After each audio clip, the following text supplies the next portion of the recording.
सरदार शहर से हमारे मित्र हिमांशु दुग्गड़ जी हैं। आइए आइए महाराज। करीब 1000 एकड़ में यूनिवर्सिटी है और मानव तीर्थ की जो चर्चा साधन भाई करते रहते हैं वो भी गांधी विद्या मंदिर के सहयोग से स्थापित हुआ है। और बाबा जी और दर्शन को लेके जो गहरी आस्था हिमांशु भाई के साथ है, तो देश भर में जब भी कहीं जहाँ भी कहीं प्रोग्राम होते, तो मैं आज सुबह कह रहा था, मैं प्रोग्राम के आखिरी दिन मेरे को आपको देखने की आदत हो गई। पुण्य का अभाव है कि मैं आखिरी दिन ही आ पाता हूँ। बस आप सब लोगों से इतनी ही प्रार्थना है कि आप लोग मेरे को ऐसा आशीर्वाद दीजिए कि पुण्य बढ़े, कि सोम भैया को पूरे जो है कार्यक्रम में मैं दिख जाऊं। ये बस इतना सा ही बात कहना था। बहुत बहुत धन्यवाद। खूब बढ़िया। आज विदाई भी है। कल्पेश भाई और धर्मपत्नी कहाँ हैं? दिख नहीं रहे। अच्छा हाँ, आइए दोनों आइए। कल्पेश भाई के प्रति मतलब कुछ लोग रहते हैं ना जिनको लगता है कि दर्शन को कोई चीज़ पकड़ ली तो फिर पूरी ज़िंदगी पैर के नाखून से सर के बाल तक उसमें डाल दिया। तो कल्पेश भाई ने जिस निष्ठा के साथ इस पूरे दर्शन को समझने जीने की कोशिश की है, और अपने यहाँ लगभग कितना बीघा 12 बीघा ज़मीन में 3 परिवार वहाँ पे साथ में मिलके रह रहे हैं और तीनों यंग फैमिलीज़ हैं और मिलजुल के आगे कुछ सोच रहे हैं। नमस्ते सभी को। और पहले तो बाबा जी के प्रति कृतज्ञता जो हमारे को ये दर्शन मिला है, और भैया और जो हमारे से वरिष्ठ जो भी प्रबोधक है उनके सभी के प्रति कृतज्ञता। दूसरा, जो यहाँ हमारे इस 1 महीने की साथ में जो माहौल बना है और आप सबके साथ से जो मेरे में भी जो गति बनी है, उसके लिए आप सभी के लिए भी आभार व्यक्त करता हूँ। क्योंकि मैंने देखा कि इस बार 1 महीने में बहुत कुछ मुझे मिला है, और वो शायद अंदर से मिला हुआ है। जो गहरा शायद ऊपर ऊपर चल रहा था, अभी गहराई अभी पकड़ में आई है। और दूसरा ये भी उपलब्धि है कि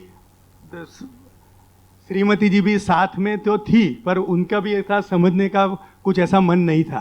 पर इस बार वो जो साथ में आई है, शायद मैं उनके लिए उनके साथ में आया ऐसा भी था, पर उनकी जो समझ के प्रति अभी वो समझना चाहती है, उनकी भी एक तीव्रता बढ़ी है।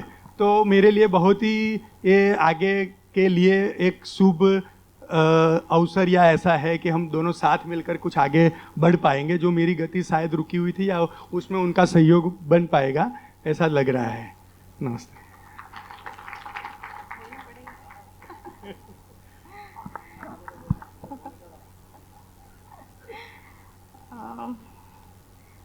भैया के प्रति बहुत कृतज्ञता है।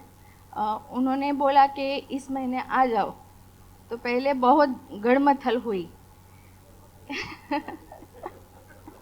जो हो रहा था कि परिवार ही सब कुछ है। मैं बाहर निकलूँगी तो कोई मुझे क्या बोलेगा, वो मुझ में बहुत दिक्कत थी। उससे मैं बाहर निकली हूँ और उनको सपोर्ट अच्छी तरह कर पा रही हूँ, समझ रही हूँ अब, और प्रयास जा रही हूँ। बहुत गति बढ़ी है मेरे में भी बहुत गति बढ़ी है। मैं उनको समझ सकती हूँ अब, पहले नहीं समझ सकती थी। थोड़ा समझती थी पर कह नहीं पा रही थी। अब वो मैं सब कुछ उनके साथ डिस्कस कर रही हूँ। वो मेरी गति है। मैं पहले अपने में से ही निकल नहीं पा रही थी, अपने में ही दुखी रहती थी। वो मेरी ही अक्षमता थी। अब मैं बाहर आना चाहती हूँ उससे।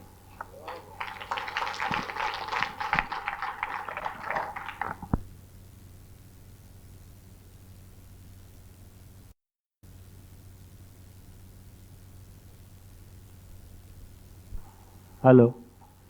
देखिए, मेरे को लगता है कि ये जो बात कही ना, ये बात बहुत कॉमन है कि हम बहुत सारे पति पत्नी साथ में रहते हैं, लेकिन ये भी एक सोचने की बात है कि क्या मित्रवत एक्सचेंज होता है।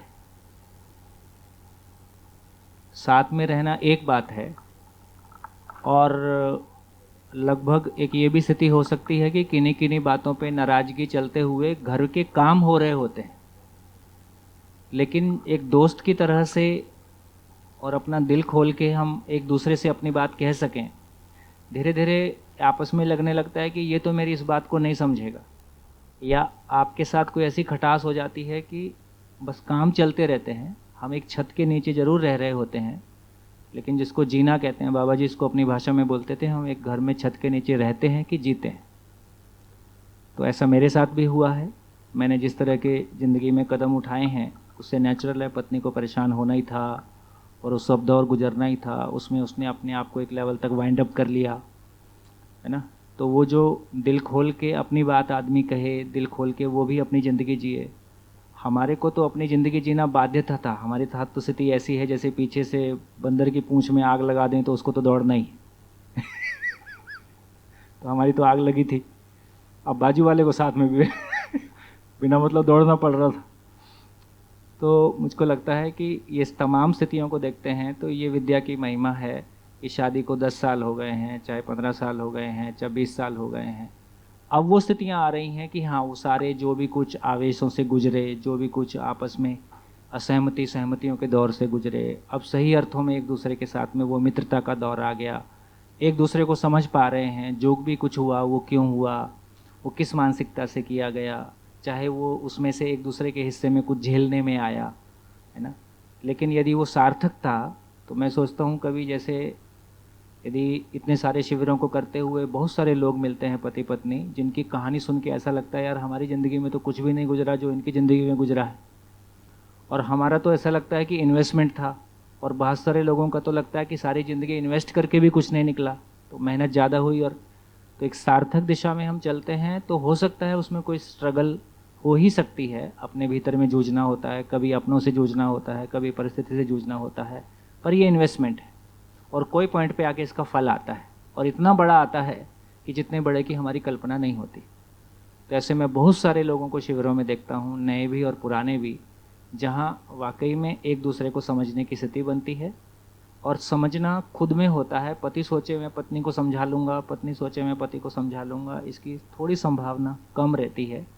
जब एक ऐसी स्थिति है, एक ऐसा वातावरण है जहाँ 50-100 लोग साथ में मिलके समझ रहे हैं, समझने का काम हो रहा है, और हमारे जैसे और भी लोग हैं वो भी अपनी ज़िंदगी शेयर कर रहे हैं, तो उस बीच में ऐसा कुछ ना कुछ हो ही जाता है जहाँ कोई बात अपनी ज़िंदगी को छू जाती है, जहाँ हम खुद उस पर सोचने विचारने का काम करते हैं और अपने में ही अपनी गलतियों को भी दूसरे की गलतियों को भी पचा के और खुश होने की जगह में आ जाते हैं। तो ये एक बड़ी घटना है कि जहाँ पति पत्नी एक दूसरे के लिए दो मित्र हो जाएं, है ना। ये मित्रता का रिश्ते को समझना ज़्यादा आसान है, क्योंकि पति पत्नी के साथ हमारे बहुत सारे कंडीशनिंग है। हाँ, तो मुझको लगता है कि मैं भी एक लंबी यात्रा कर पाया, क्योंकि मैं बचपन से हॉस्टल्स में रहा, हमेशा घर से बाहर ही रहा। तो मैंने अपनी पत्नी को शादी के पहले दिन ही बता दिया, देखो ये पति पत्नी अपने को समझ में आता नहीं, 2 दोस्त होके रहेंगे, मेरे को रूम में दोस्त कैसे बन के रहना है वो आता है। तो ये दोस्ती से कुछ कन्वे हो जाता है। पति पत्नी में जिस तरह की अपेक्षाएं या क्या बनती हैं, अभी दोनों को ही उस बात की शायद समझ नहीं होती। हम समझपूर्वक दोस्त हो पाएँ, इससे बढ़िया तो और क्या बात होगी। तो आप लोग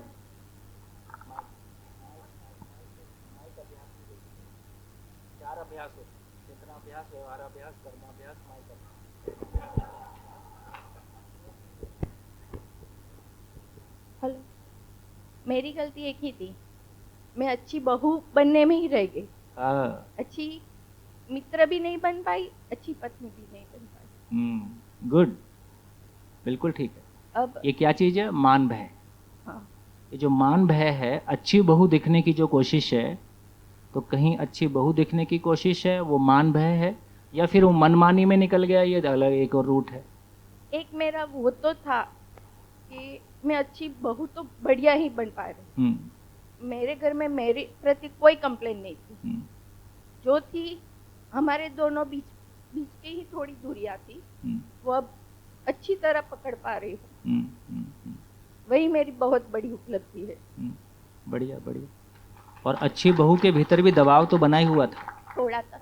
हाँ, भाई जब बाहर अच्छा दिखना है और सारा काम बिल्कुल समय से करना है और रोज़ करना है और भीतर से अपनी वैसी स्थिति नहीं है, तो वो भी हमारे ऊपर एक दबाव लगातार बनाता ही है और भीतर में झेलने की स्थिति बनती है, जिसकी खिड़की पति की तरफ खुल जाती या बच्चे की तरफ खुल जाती। तो उधर अच्छी बहू है, इधर की तरफ वो बैकफायर करता है। बढ़िया, खूब शुभकामनाएं। नूतन बहन हमारे बीच में है, हमारे मित्र राम भाई हैं, जिनके साथ 86 में मैं इंजीनियरिंग कॉलेज में साथ में हम रहे, तो 86 से हमारी दोस्ती है। तो अभी ये भी काफ़ी परिवार पूरा आइए साथ में शामिल हैं, और रायपुर के पास बिलासपुर है, वहाँ पे रहते हैं। तो हम लोग कुछ परिवार हैं जहाँ साधन, जहाँ सब कुछ, आप हमारे बीच में आके ये नहीं पहचान पाओगे कि गाड़ी किसकी और बच्चे किसके और किसके घर में रह गए। नमस्ते सभी को। परिचय तो भैया ने दे दिया है मेरा। क्या ही बोलूं। हाँ, बहुत खुश हूँ। सोम भैया से इनकी दोस्ती कॉलेज के टाइम की है, और इन्हें कभी हमको लगा ही नहीं कि हम लोग अलग अलग फैमिलीज़ हैं। मैं जाती हूँ वहाँ, नीति भाभी के साथ में रहती हूँ एज अ परिवार। कोई आएगा तो किसी को लगेगा ही नहीं, मतलब 15-15 दिन मैं वहाँ रहती हूँ। बेटा जी भी वहाँ अभी काफ़ी टाइम रहे थे भैया के यहाँ हिंगना में। तो बहुत बढ़िया। और दर्शन जो मुझे मिला वो मुझे कभी कभी लगता था, बेसिकली अब भैया बोल ही रहे हैं शेयरिंग के लिए, तो मैं थोड़ा सा बता देती हूँ कि मतलब मेरी और मेरे हस्बैंड की, हम लोग की लव मैरिज है। तो सोम भैया से कॉलेज के टाइम से हम लोगों का परिचय है। तो मुझे हमेशा लगता था कि मैं इस तरह की तो लड़की नहीं थी आज से 30 साल पहले कि मैं किसी से मेरा कोई अफेयर हो जाए या क्या। तो ऐसा लगता था कि कोई चीज़ें मुझ पे इम्पोज्ड है, लाइक यानी I am getting into a relationship कि फोर्सफुली, ऐसा मुझे कभी कभी लगता था, कभी अपने आप में। फिर अब मेरे को जाके उसका उत्तर समझ में आया कि नियति क्रम में ये कुछ था कि बाकी तो शायद मुझे ज़िंदगी में सब कुछ मिल जाता, लेकिन यदि सोम भैया से परिचय नहीं रहता और इनके ही द्वारा सोम भैया से परिचय था, और इनका नेचर ऐसा है कि कांटेक्ट में हम हमेशा रहे। सोम भैया दिल्ली भी आए तो हम शादी के बाद दिल्ली आए तो भैया से मिलते रहे। फिर योग संजोग ऐसा हुआ कि भैया वहाँ छत्तीसगढ़ में आ गए, तो हमारा मतलब बना ही रहा, और उसके कारण मुझे दर्शन सहज उपलब्ध हो गया, ऐसा मुझे लग रहा है। जब किसी की यात्रा सुनती हूँ कि हम यहाँ गए, इसको ढूंढा, उसको ढूंढा, उसके बाद हमको ये दर्शन मिला और उसमें हमको सेटिस्फेक्शन मिला, तो मुझे कभी कभी अपने आप पे ऐसा लगता है कि पता नहीं मेरे कोई प्रारब्ध, मेरा कोई अच्छे कर्म होंगे कि जो मुझे ऐसा लगता था कि दर्शन थाली में परोस के किसी ने दे दिया है, और ये अब मेरी ही कमी है कि मैं उसको या कितना ले पा रही हूँ, ये मेरे ऊपर है। तो मैं भी इस प्रोसेस में हूँ कि इसको समझूँ, और जीने में तो अभी बहुत नहीं आ रहा है, लेकिन फिर भी इसके समझने समझाने के प्रोसेस में हम लोग भी एक डेली अध्ययन भी करते हैं, ऑनलाइन चलता है जूम में, और पठन भी मैंने अचोटी में भी किया है 3 महीने में 10 दिन वाले शिविर में। धन्यवाद। खूब बढ़िया, खूब शुभकामनाएं साधन भाई।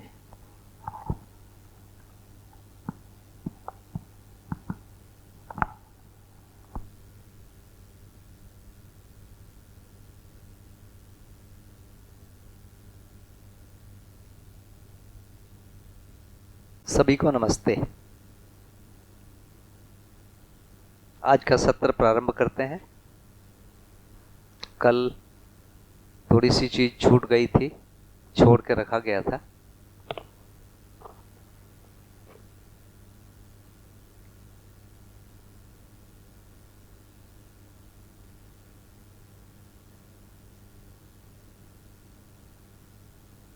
पेज 167 में जीवन की 122 क्रियाओं की परिभाषा दी हुई है, उसको एक बार पढ़ लेते हैं क्योंकि पुस्तक का भाग है, इसलिए इस पर चर्चा करने के लिए तो पूरा मनोविज्ञान है जिसमें बहुत समय लगता है।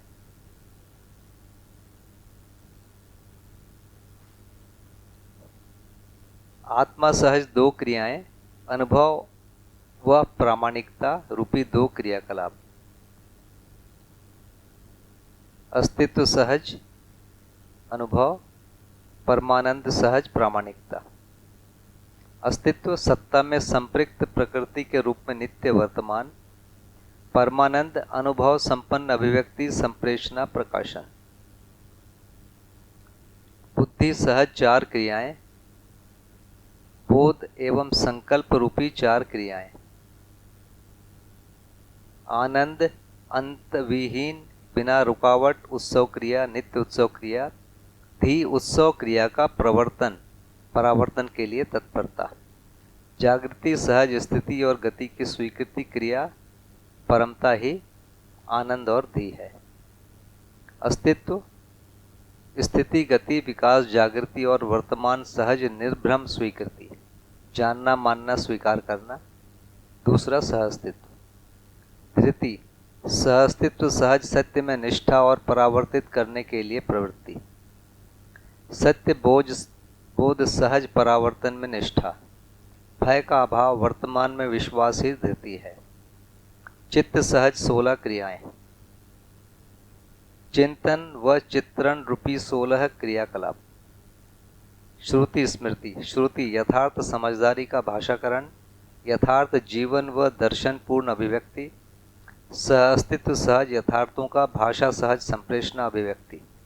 स्मृति बार बार आवश्यकता अनुसार भाषापूर्वक समझ का प्रस्तुतिकरण, भाषा से इंगित वस्तु को साक्षात्कार सहित चित्रण समेत की गई स्वीकृति, जिसको बार बार दोहराया जाना प्रमाण है। और भैया आगे मामा जी के बाद भैया।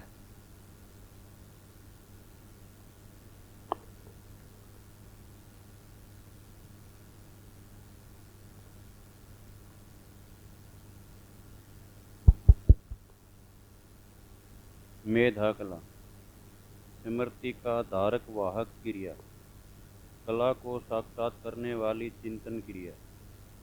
उपयोगिता एवं कला की संयुक्त उपलब्धि प्रकाशन एवं योग्यता मेधा। अपने में जीवन क्रियाओं में से विज्ञान व विवेक सम्मत साक्षात्कार सहित स्वीकार क्रिया। कला उपयोगिता योग्य सुंदर क्रिया।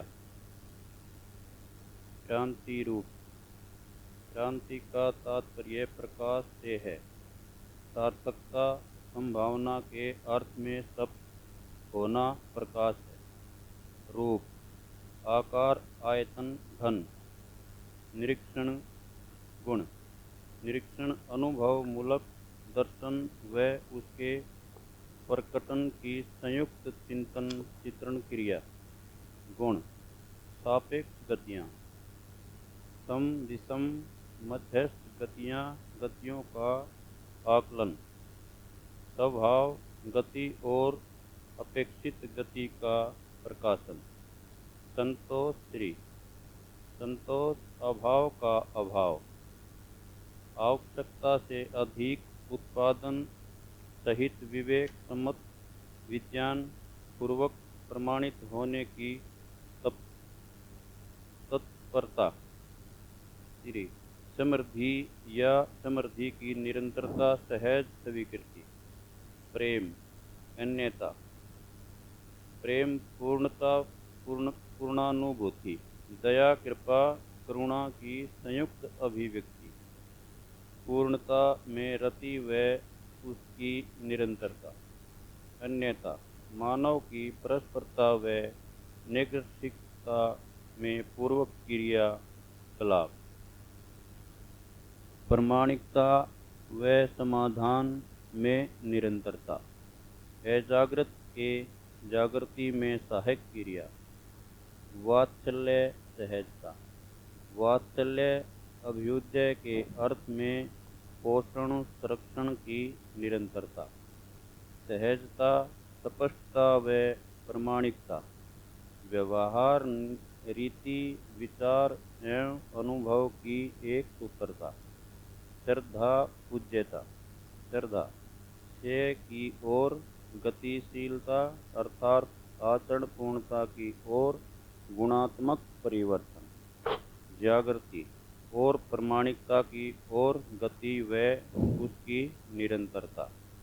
पूज्यता गुणात्मक विकास और जागृति के लिए सक्रियता। वृत्ति सहज 36 क्रियाएं। तुलन एवं विश्लेषण रूपी 36 क्रियाकलाप। विद्या प्रज्ञा।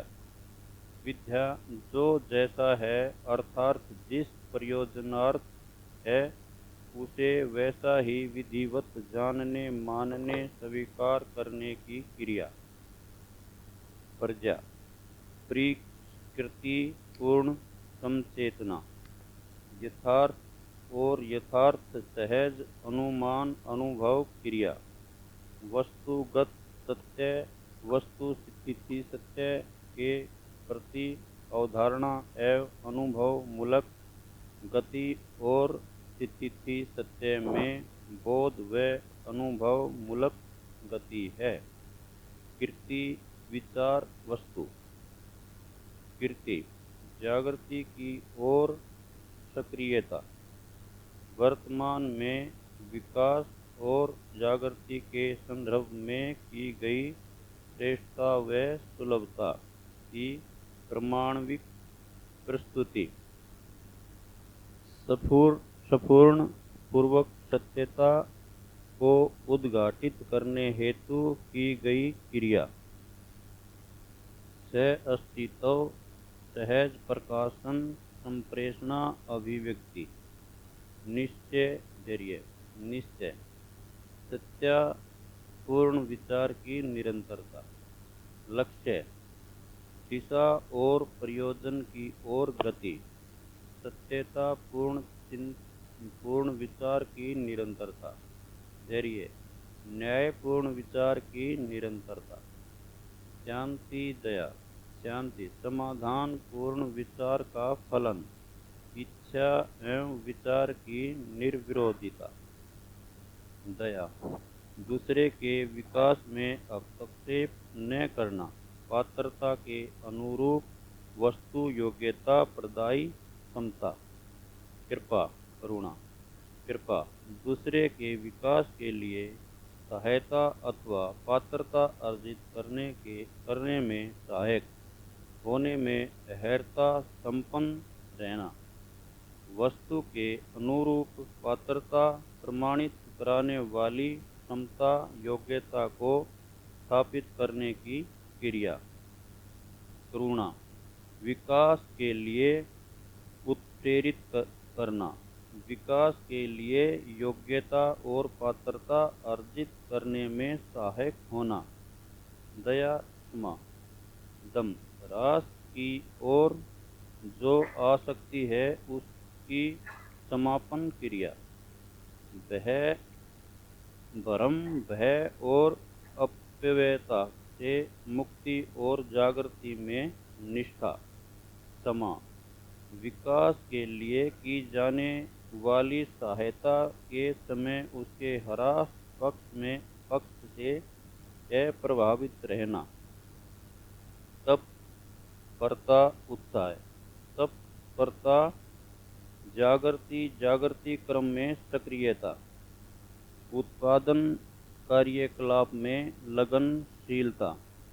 मानवीय व्यवहार आचरण में निष्ठा। व्यवस्था और समग्र व्यवस्था में भागीदारी सहज उदय की ओर प्रावर्तन क्रिया। उत्साह उत्थान के लिए साहस। व्यवस्था सहज सजगता। कृतज्ञता सौम्यता। कृतज्ञता जिस किसी की भी सहायता से उन्नति विकास और जागृति की प्राप्ति में सहायता मिली हो उसकी स्वीकृति। सौम्यता स्वेच्छा से स्वयं का नियंत्रण। स्वभाव गति प्रतिष्ठा अर्थात शिष्टता। गौरव सरलता। गौरव निर्विरोध पूर्वक अंगीकार किए गए अनुकरण। सरलता ग्रंथि व तनाव रहित अंग हार। विश्वास तोज्यता विश्वास परस्परता में निहित मूल्य निर्वाह। व्यवस्था की समझ समाधान की अभिव्यक्ति और संप्रेषणा, सौज्यता, सहकारिता, सहभागिता, सहयोगिता, पूरकता। सत्य धर्म, सत्य जो तीनों काल में एक सा भासमान, विद्यमान एवं अनुभव गम्य है। अस्तित्व, विकास, जीवन, जीवन जागृति, रासायनिक भौतिक रचना विरचना के प्रति प्रमाणिकता का नित्य वर्तमान।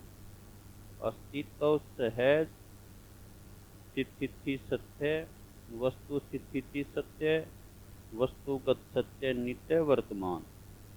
धर्म, धारणा ही धर्म है, जिससे जिसका विलगीकरण न हो। भैया अब आगे बढ़ा दीजिए कल्पेश भाई को। समापन कल्पेश भाई करें।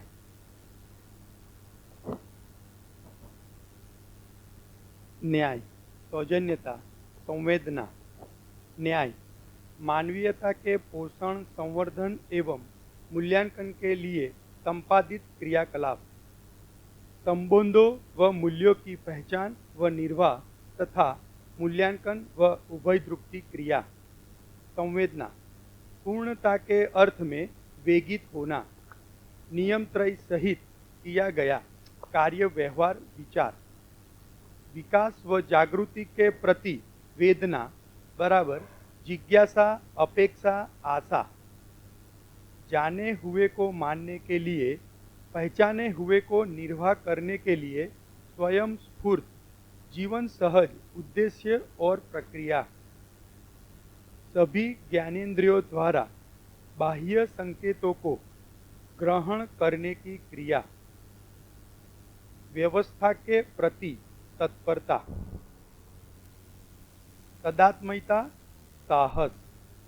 तदात्मयता नित्यता के अर्थ में स्वीकार सहित किया गया निर्णय। साहस सहनशीलता समेत प्रसन्नता सहित किया गया व्यवहार, क्रियाकलाप। संयम, नियम। संयम मानवीयतापूर्ण विचार, व्यवहार एवं व्यवसाय में नियंत्रित होना। नियम नियंत्रण पूर्ण स्वयं स्फूर्त विधि से व्यवस्था में जीते हुए समग्र व्यवस्था में भागीदारी करने की प्रवृत्ति और प्रमाण। वीरता, धीरता। वीरता अन्य को न्याय दिलाने में स्व शक्तियों का नियोजन, दूसरों को न्याय उपलब्ध कराने में अपनी भौतिक व बौद्धिक शक्तियों का नियोजन करना। धीरता न्याय के प्रति निष्ठा एवं दृढ़ता। भाव, संवेग।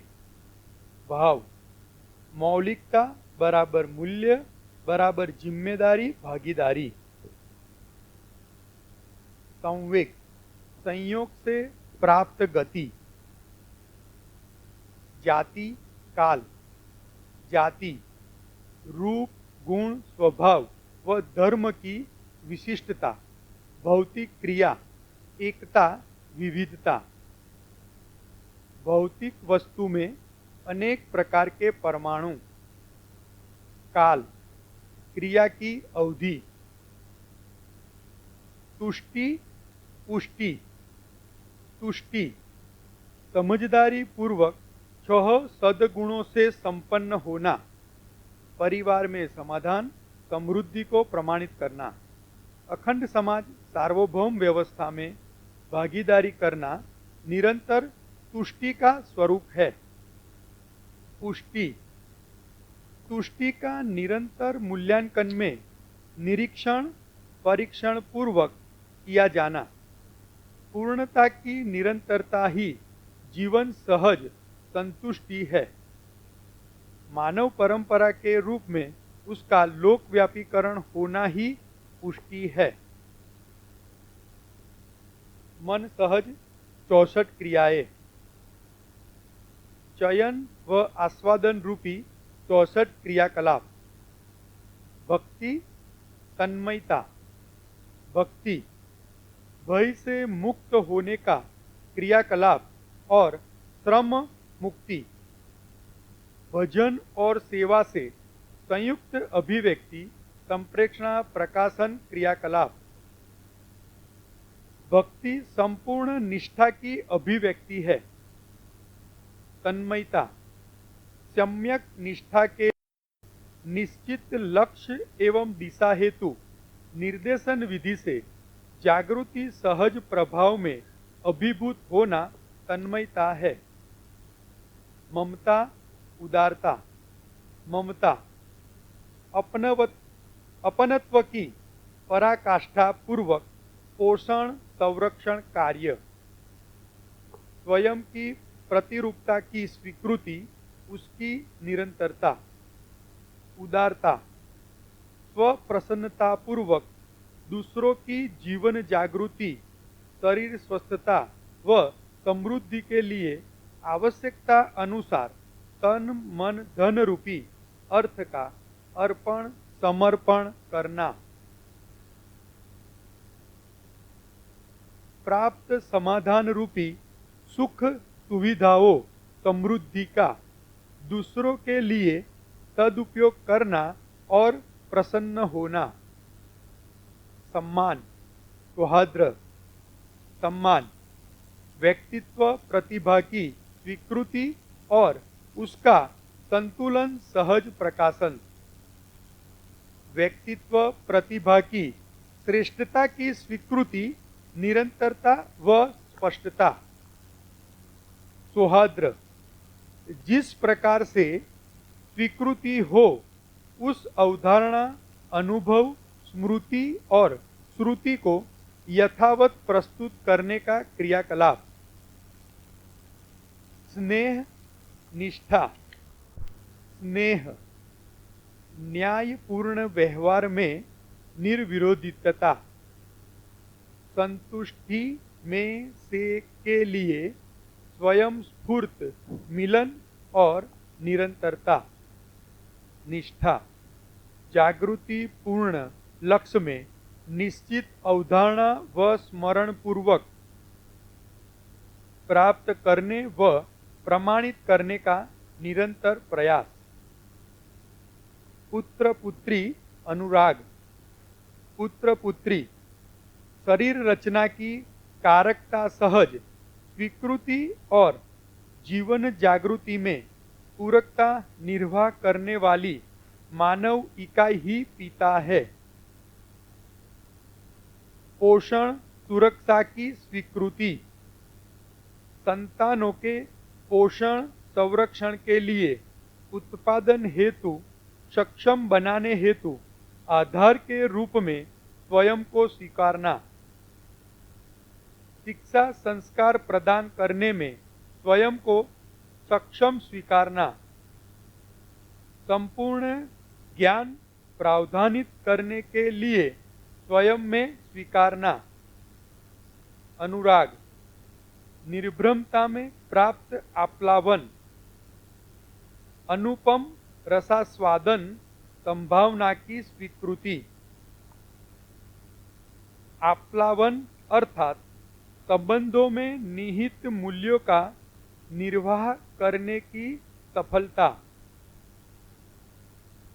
साथी दायित्व, साथी सर्वतोमुखी समाधान प्राप्त व्यक्ति, स्वयं स्फूर्त विधि से दृष्टा पद में हो,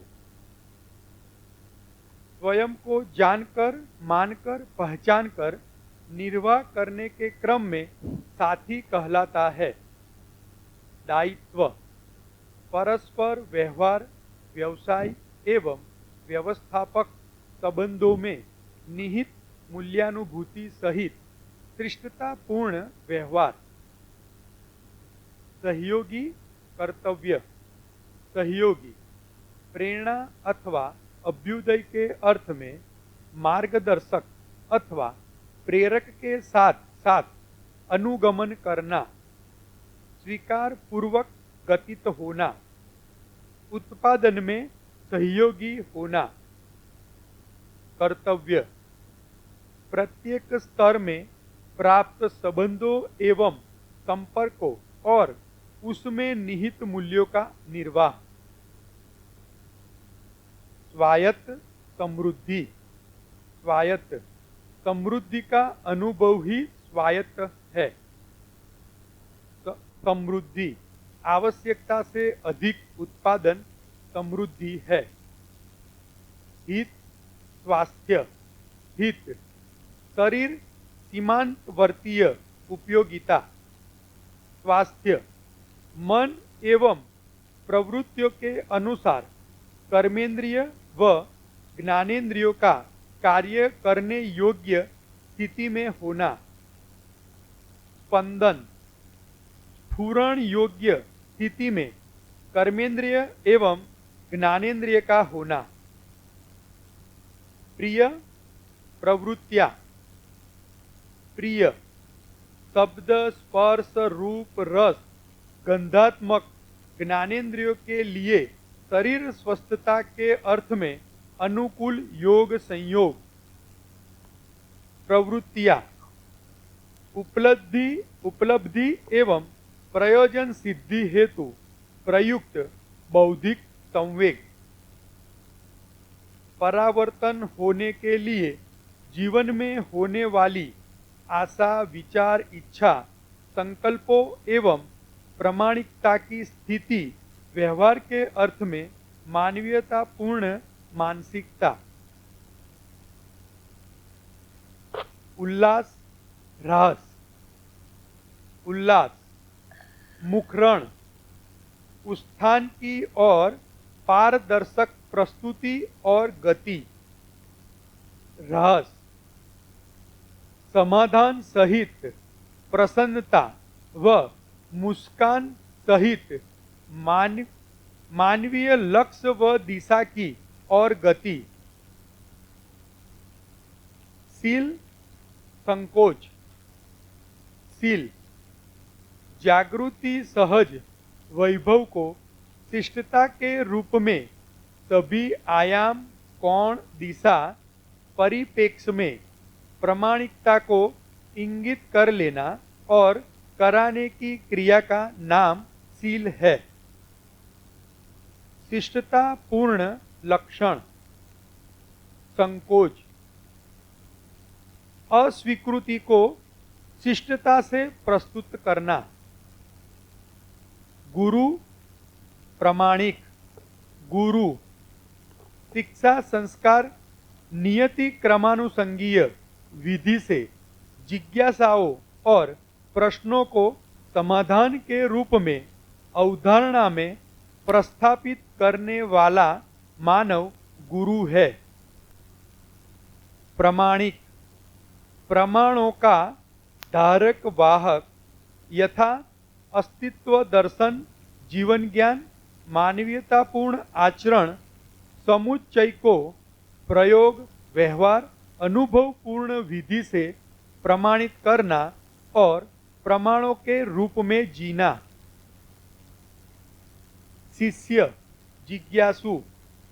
शिष्य जागृति लक्ष्य की पूर्ति के लिए शिक्षा संस्कार ग्रहण करने स्वीकार करने के लिए प्रस्तुत व्यक्ति जिसमें गुरु का संबंध स्वीकृत हो चुका रहता है। जिज्ञासु जीवन ज्ञान सहित निर्भ्रम शिक्षा ग्रहण करने के लिए तीव्र इच्छा का प्रकाशन। भाई मित्र प्रगति। भाई एकोदर एक उदर से होने वाले को भाई का संबोधन है। भाईवत स्वीकृतियां या मित्र। मित्र सहोदरवत सगे भाई जैसा जो होते हैं उन्हें भाई व मित्र का संबोधन है। प्रगति मानवत्व रूपी सहज व्यवस्था व समग्र व्यवस्था अर्थात परिवार मूलक स्वराज्य व्यवस्था में भागीदारी। समाधान प्रधान समृद्धि सहज अपेक्षा प्रक्रिया और प्रमाण। बहन, उन्नति, बहन, एकोदरीय, एक पेट से पैदा होने वाली अथवा एकोदरवत बहनें होती है। उन्नति, समृद्धि प्रधान, समाधान सहज अपेक्षा, प्रक्रिया व प्रमाण। जागृति और उनकी निरंतरता की ओर गति। स्वीकृति, स्वागत। स्वीकृति, अनुभव मूलक प्रभाव में इंगित होने वाले संपूर्ण संकेतों को यथावत परावर्तन में प्रमाणित करने की क्रिया। स्वागत, अवधारणा अनुभव के लिए स्वीकृत क्रिया। नियम, न्याय, समाधान, सत्य, सहज स्वीकृतियों के लिए तैयारियां। विवेक व विज्ञान सम्मत मानसिक, वैचारिक और ऐच्छिक तैयारियां। रुचि, पहचान। रुचि, रासायनिक द्रव्यों से रचित रचनात्मक व्यवस्था में अनुकूल भौतिक रासायनिक वस्तुओं के संयोग से योग में प्राप्त परिणामों की पहचान। पहचान, इंद्रिय सन्निष्कर्ष में चरितार्थता, आवश्यक अथवा अनिवार्य तत्व। वस्तुओं का योग संयोग से प्राप्त कुल परिणाम की स्वीकृति। सुख, स्फूर्ति। सुख, समाधान। स्फूर्ति, समाधान सहज प्रमाणों में से के लिए प्रवृत्ति।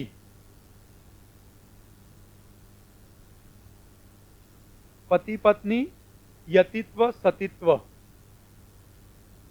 यतित्व, यत्न, प्रयोग पूर्वक करने के लिए। जागृति, निर्भ्रमता और जागृति सहज निरंतरता के लिए किया गया संपूर्ण कार्य व्यवहार।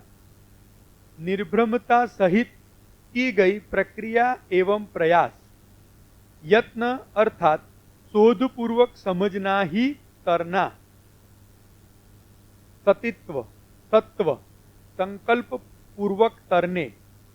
जागृत होने के लिए किया गया कार्य व्यवहार समझ प्रक्रिया समुच्चय ब्रह्म मुक्ति। सत्व अर्थात संकल्प निष्ठा पूर्वक समझना ही करना। माता, पोषण।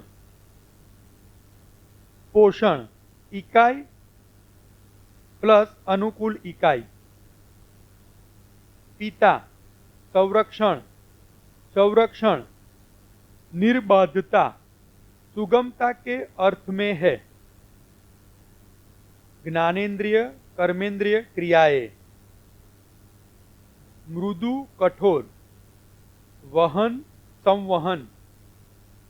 परिभाषा, संवहन मृदु, स्पर्शेंद्रिय से कम भार व दबाव को सहने वाली वस्तुएं। संकुचन पूर्वक वहन करने वाली वस्तुएं। कठोर, स्पर्शेंद्रिय से अधिक भार व दबाव को सहने वाली वस्तुएं। पूर्णता के वेदना सहित गति वहन करना। परिभाषा, 6 प्रकार की रुचियां जीव के संयोग में आई वस्तु चाहे तरल, विरल, ठोस क्यों न हो, परिणाम स्वरूप ही पहचानना होता है। हर जागृत मानव संवेदनाओं के प्रयोजनों का स्वस्थ शरीर के प्रयोजनों के लिए पहचाने रहना स्वाभाविक रहता है। शीत, उष्ण, पोषण, शोषण। खट्टा, पोषण, शोषण। मीठा, पोषण, शोषण। चरपरा, पोषण, शोषण। कड़ुआ, पोषण, शोषण। कशेला, पोषण शोषण, खारा पोषण शोषण,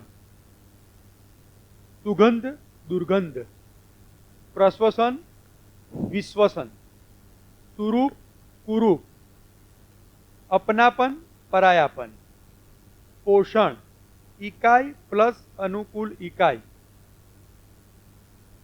शोषण इकाई माइनस अनुकूल इकाई,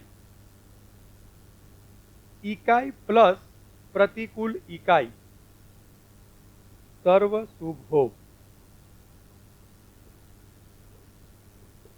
बहुत बढ़िया भैया, ये पुस्तक पूरी हो गई।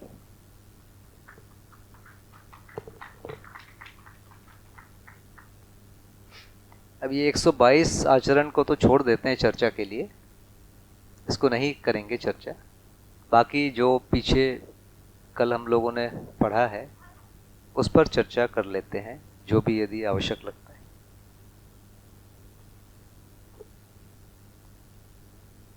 इसको लास्ट में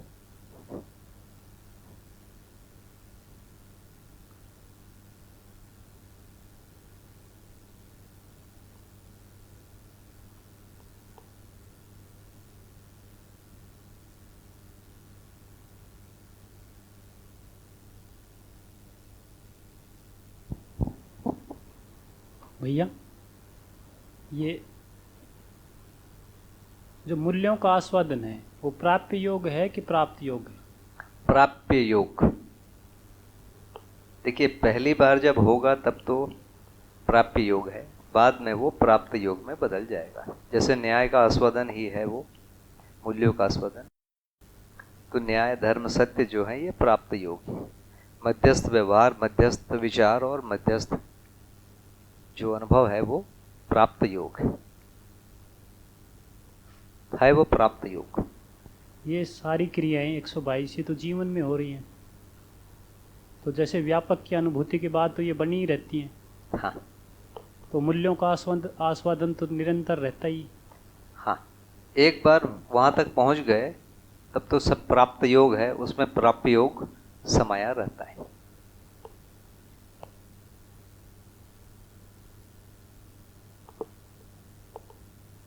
अभी क्या है, प्राप्य योग में ही आदमी परेशान हो गया है, उसी के पीछे पागल हो गया, प्राप्त योग का पता ही नहीं है। तो प्राप्त योग तक पहुंच ही नहीं पाता, प्राप्य में ही घूमते रहता है। तो प्राप्य योग में कभी कभी वियोग भी होता ही है, उस वियोग के साथ परेशान होता है। यह है सुख की निरंतरता नहीं होना।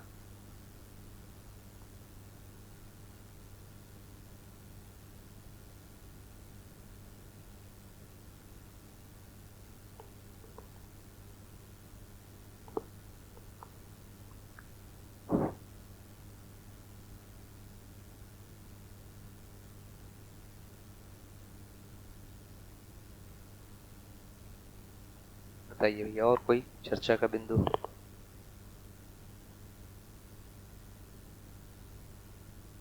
जी, प्रश्न? मुख्यतः जो प्रश्न थे वो 122 क्रियाओं से संबंधित ही थे, तो वो अभी स्थगित कर दिए गए हैं। हाँ भैया, वो फिर उसके लिए पूरा एक समय लगा के करेंगे ना कभी। जी जी भैया।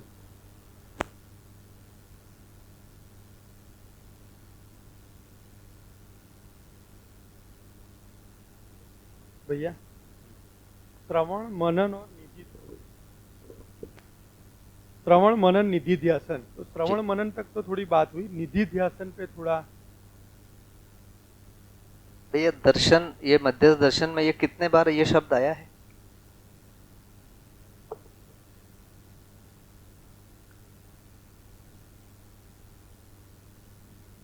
ये कहाँ आया है, कौन से दर्शन में? जी, मध्यस्थ दर्शन में, अभ्यास दर्शन में एक जगह है, मेरे को जितना याद आता है।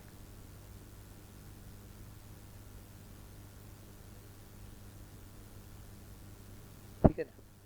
पूरे जो कार्यक्रम है सुनने से लेकर अनुभव प्रमाण तक, उसको 3 शब्दों में बोला, यही माना जाएगा ना। श्रवण माने पहली बार दर्शन को सुनने की बात हुई, पहला शब्द सुनने से श्रवण स्टार्ट। प्रामाणिकता पूर्ण होने तक है। इनको 3 शब्द में बोला, तो यदि 3 शब्द में समझ गए होते तो इतने की जरूरत नहीं पड़ती 10 क्रियाओं की। यहाँ 20 शब्द है, इसमें भी यदि हो जाता तो फिर 122 आचरण की जरूरत नहीं पड़ती। तो कुल मिला के उसी शब्द उन्हीं चीजों को बोलने के लिए है। तो परंपरा में किसी जगह पर 3 जगह बोला गया है, 3 शब्दों में बोला गया है। जो वेदांत है उसमें ये 3 शब्द बहुत फेमस हैं। सुनता है, सुनते ही उसको मनन होता है, उसी समय निधिध्यासन हो जाता है, ऐसा परंपरा में बोला गया है। निधिध्यासन का वहां पर जो अर्थ है वो है, जिसको चरम लक्ष्य बोलते हैं, उसको समाधि ही माना गया है। तो कोई भी व्यक्ति श्रवण करेगा तो उसको निधिध्यासन हो जाएगा? तो बोले नहीं, उसके लिए एक पात्रता चाहिए, एक पात्रता चाहिए। तो उस पात्रता का जो नाम बोला गया वो है साधन चतुष्टय संपन्नता। 4 साधन बताया, एक शम दम आदि 6 है, विवेक और वैराग्य, तितिक्षा, ऐसा करके 4, मुमुक्षुत्व, ये 4 साधन बताए गए। जब कोई वहां पहुंच जाता है साधना पूर्वक, उसी समय उसको यदि 4 महावाक्य को सुनाया जाए, कौन सुनाएगा? मेरे जैसा आदमी सुनाएगा तो कुछ नहीं होगा। एक ऐसा व्यक्ति जिसको हो चुका है निधिध्यासन, यदि वो सुनाए तब उसी क्षण उसको मनन और निधिध्यासन हो जाता है। कंडीशन क्या है? सुनाने वाला हमारे जैसा आदमी नहीं होगा, सुनाने वाला जो है निश्चित रूप से निधिध्यासन में पहुंचा हुआ व्यक्ति हो। सुनने के लिए जो पात्रता है वो है साधन चतुष्टय संपन्नता हो। ऐसी परिस्थिति में सुनते ही निधिध्यासन हो गया। 4 महावाक्य बहुत फेमस है, ये परंपरा में बोला गया है। तो उन्हीं 3 शब्दों में जब बोलने की बात आती है तो मध्यस्थ दर्शन कैसे होगा? जैसे ही श्रवण सुने, शरीर अलग है, जीवन अलग है। जब आप सुनेंगे तो ऐसा लगेगा कि नहीं, परंपरा का ही बोल रहा है। जीवन एक गठनपूर्ण परमाणु है, ये सुनते ही लगेगा कि नहीं, ये कुछ अलग है। फिर गठनपूर्ण परमाणु है तो मन, वृत्ति, चित्त, बुद्धि, आत्मा, ये 5 अलग अलग परिवेश और मध्यांश के नाम है। जब तक ये नहीं सुनेंगे तो ऐसा लगेगा कि परंपरा का ही मन, वृत्ति, चित्त, बुद्धि है, जब तक इसको नहीं सुनेंगे। तो श्रवण वो प्रक्रिया है, जब दर्शन को सुन रहे हैं, इसका पहला शब्द से श्रवण स्टार्ट हुआ और दर्शन को पूरा सुन लिया तो श्रवण पूरा हुआ। तो जैसे ही श्रवण होता है, सुनते हैं, वैसे ही हम अपने पुराने स्मृतियों से उसको मिलाते हैं कि कुछ नया सुना कि उसी को सुना। तो उसी के अर्थ में हम उसको जोड़ के देखना शुरू करते हैं और बहुत सारी चीज़ें जुड़ती ही है। जैसे गाय के 4 पैर हैं, भौतिकवाद भी बोला है, मध्यस्थ दर्शन भी बोला है और आदर्शवाद भी बोला है, कहीं अंतर नहीं। गाय दूध देती है, भौतिकवाद भी बोला है, आदर्शवाद भी बोला है और मध्यस्थ दर्शन भी बोल रहा है। दूध से पोषण होता है, तीनों कह रहे हैं। तो इस ढंग से आप ढूंढने जाओगे तो 99% चीजें तो सेम मिलेगी। इस ढंग से जोड़ेंगे, सभी बोल रहे हैं खून का रंग लाल होता है, कोई अलग नहीं बोल रहा है। मानव में स्त्री और पुरुष होते हैं, तीनों बोल रहे हैं। तो इस ढंग से जब हम बड़े भाग को सुनते हैं तो यदि पूरा सुनने जाएंगे तो 99 या 99.99 सब जगह एक ही कह रहे हैं। जब उसके अंदर में जाते हैं, मनन जब करते हैं, तब पता लगता है कि नहीं, ये भिन्न बोला गया। जैसे मैं इसको बहुत जोर जोर से बोलता हूँ कि हमारे देश में 9 दर्शन हैं। 6 जो हैं वैदिकों के, वैदिक वेद को मानने वाले लोगों के 6 दर्शन हैं, इसको सनातनी भी बोलते हैं। न्याय है, वैशेषिक है, सांख्य है, योग है और 2 मीमांसा है। ये 6 दर्शन है। वैसे ही उतना ही फेमस एक दर्शन है जिसको जैन दर्शन कहते हैं। उतना ही फेमस एक दर्शन है जिसको बौद्ध दर्शन कहते हैं। ये 8 दर्शन हो गए। इसके अलावा चारवाक दर्शन भी बहुत फेमस है। तो ये 9 दर्शन भारत में निकले। इसमें से 8 दर्शन एक ही चीज को बार बार बोल रहे हैं, मोक्ष मोक्ष मोक्ष। शब्द बदल गया है, कहीं पर कैवल्य आ गया है, कहीं पर निर्वाण आ गया है, कहीं पर समाधि आ गई है। तो अलग अलग रूप में उसको बोला जा रहा है।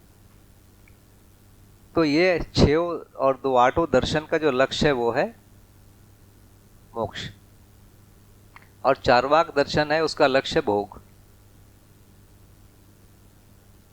ये 9 दर्शन।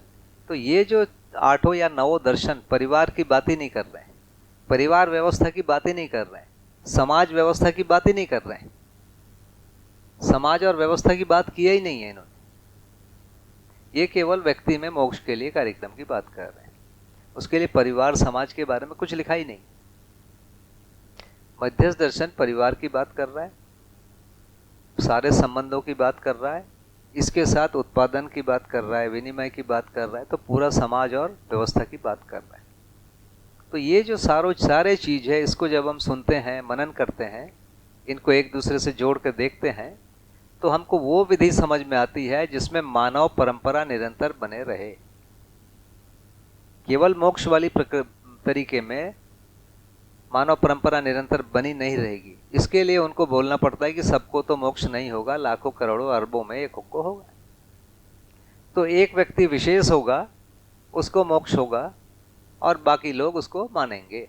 ये मानकर ये पूरी चीज रचना की गई। लेकिन यहाँ मध्यस्थ दर्शन में जो बोला गया है वो हर व्यक्ति को अनुभव होगा। अनुभव होने के बाद वो मानव पद में जिएगा, उसके पहले मानव पद को प्रमाणित नहीं कर पाएगा। लड़ाई झगड़े दुख संकट लगातार बने रहेंगे। तो यहाँ अनुभव के बाद कार्यक्रम शुरू है, वहाँ जिसको भी वो अनुभव बोल रहे हैं उसके बाद कार्यक्रम समाप्त। ये दूसरा बड़ा अंतर है। तो मनन वो प्रक्रिया है जहाँ हमको ये सारी चीज़ें समझ में आ जाए, सामाजिकता के, व्यवहारिकता के, पारिवारिकता के सारे बिंदु हमको स्पष्ट हो जाएं, उसका नाम है मनन। तो मनन बहुत ही महत्वपूर्ण चीज़ है, जहाँ होता तो केवल विश्लेषण, तुलन, चित्रण, चयन, आस्वादन, ये 4.5 क्रिया में ही होता है। लेकिन इस 4.5 क्रिया में सारे निष्कर्ष आ जाते हैं कि शरीर नश्वर है, जीवन अमर है, जीवन गठनपूर्ण परमाणु है, जीवन में जागृति होती है, जागृति के बाद व्यवस्था होती है, इन सबको निष्कर्ष आ जाता है। तो ये मनन है। तो मनन दूसरा स्टेप। मनन के बाद जब उसको जीने की कोशिश करते हैं, मनन में जो निष्कर्ष आया उसको जब जीने की कोशिश करते हैं तो अनुभव होता है। अनुभव सीधा नहीं होता, उसके लिए मनन वाला जो स्टेज है वो अल्प जागृत वाला स्टेज है। इसके बाद अर्ध जागृति शुरू होती है, माने साक्षात्कार होता है। जीवन में जो संकल्प है वो कार्य करने लगता है, और इसके साथ क्रम से साक्षात्कार होता है, अवधारणा बनती जाती है, और इसके अंतिम स्थिति में बुद्धि का प्रत्यावर्तन होता है, आत्मा का प्रत्यावर्तन होता है, अनुभव होता है, अनुभव का फिर प्रमाण होता है। तो ये पूरी प्रक्रिया है, इसको बोल रहे हैं निदिध्यासन। तो यहाँ निदिध्यासन का मतलब जो अंतिम बिंदु है वो है अनुभव प्रमाणिकता। अनुभव का प्रमाण हो जाना वो निदिध्यासन का लास्ट बिंदु है। निदिध्यासन की परिभाषा मध्यस्थ दर्शन में कहीं वैसे नहीं मिल पा रही, जो उससे बहुत पता चले। परंपरा में निदिध्यासन का जो परिभाषा है, ऐसा समझ या ऐसी स्वीकृति जो कभी भी नहीं बदले, ऐसी स्वीकृति या समझ जो निरंतर के लिए हो जाए। तो यदि मनन में सही निष्कर्ष आ गया तो वो कभी भी बदलेगा नहीं। जैसे शरीर अलग है, जीवन अलग है, ये निष्कर्ष यदि किसी को मनन में आ जाए तो वो भी निदिध्यासन कहलाएगा। तो निदिध्यासन का जो बिल्कुल पहला जो बिंदु है वो है मनन से स्टार्ट हो जाएगा, और निदिध्यासन का जो लास्ट बिंदु है वो प्रामाणिकता के साथ पूरा होगा। तो निदिध्यासन भी एक बहुत बड़ा समय का काम है, और बहुत सारे उसमें जीवन की क्रियाएं शामिल हो रही है। ये परंपरा से यदि जोड़ के देखेंगे तो ये 3 शब्द हैं जिसके द्वारा यदि पूरे चीजों को कहेंगे तो ऐसा कहा जाएगा। ठीक है भैया। नमस्ते भैया। ये पेज नंबर 106 पे अध्याय 15 में सेकेंड लास्ट बिंदु जो है, बीज मात्र के उद्भव के अनंतर प्रलय अर्थात बीज की ओर तथा प्रलय अर्थात बीज के अनंतर उद्भव की ओर गतिमान है।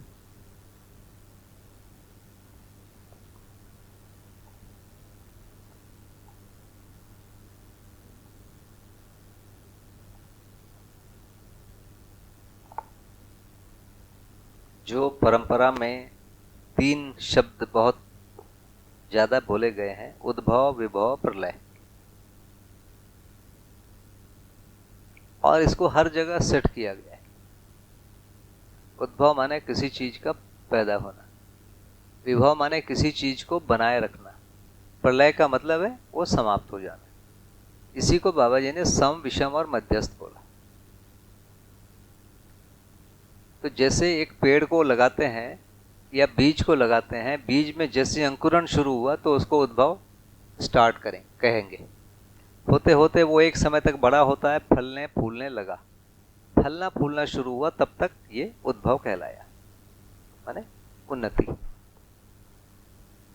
उसके बाद एक स्थिति आती है, फलता फूलता है और वो बना रहता है।